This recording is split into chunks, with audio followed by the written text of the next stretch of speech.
are in the heart of a neighborhood called Prado Centro, which is in the heart of Medellin. The Colombians from this area are warm people. They love to relate to each other. They're really passionate people. So it's a city open to welcome people from outside. This is my home now. I've been here for 20 years and I love this city.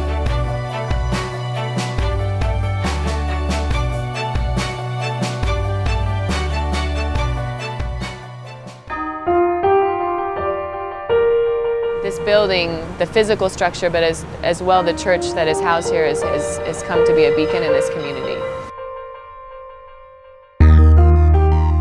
The first floor doubles as a homeless shelter and also a church.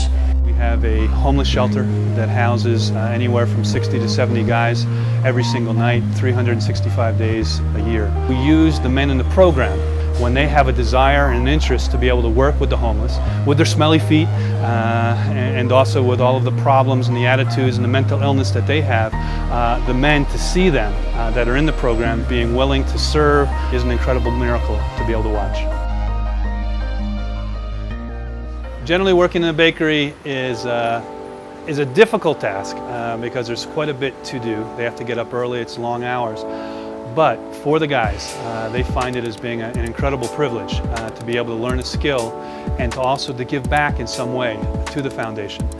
Because again, we're not paying them salaries, so we're able to sell some of the pastries and the chicken at a little bit lower rate, which winds up ministering to the neighborhood.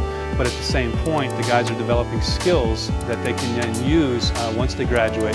Because it's almost impossible for a drug addict or somebody coming from this type of a background to be able to get work or to be able to get some level of a recommendation to get work.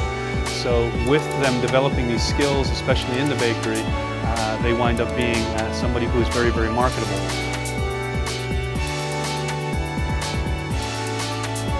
Sixth floor has approximately 52 chickens which produce eggs, which support bakery and rotisserie chicken that we have here. We also have now a fourth floor which has a commercial kitchen. Women at the City of Refuge are responsible for a few different aspects of the ministry here. One key responsibility is in the kitchen. So they're responsible for cooking and preparing all of the food for the 35 men that live here, for the women that live here in the programs, for the bakery downstairs, and all of the people that come and go during the day.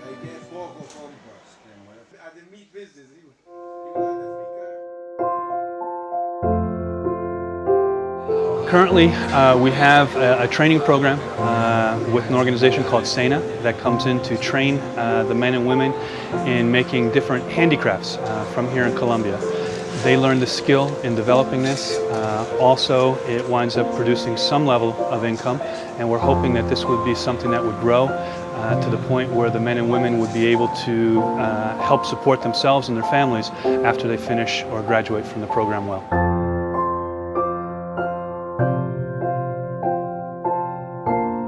The second floor being the drug rehabilitation program for men. We have enough beds for approximately 21 men. At this point, we're around 35. So right now we have anywhere from 10 to 15 guys sleeping on the floor. The guys know that when they come in, that the newest guys, that's where they're going to be sleeping, they're going to be on the floor. We currently have approximately 35 guys. We would love to have beds for everybody, but we just currently don't have the space for that. With the men and the women that are here in the recovery programs, they're not able to receive the government medical insurance while they're here in the program. If they're living on the streets, they can receive insurance. If they're living in the foundation, they can't. So the need for a medical clinic grew out of the medical and dental and health needs that we have in the foundation. So we're looking for another building, another space to be able to provide for that.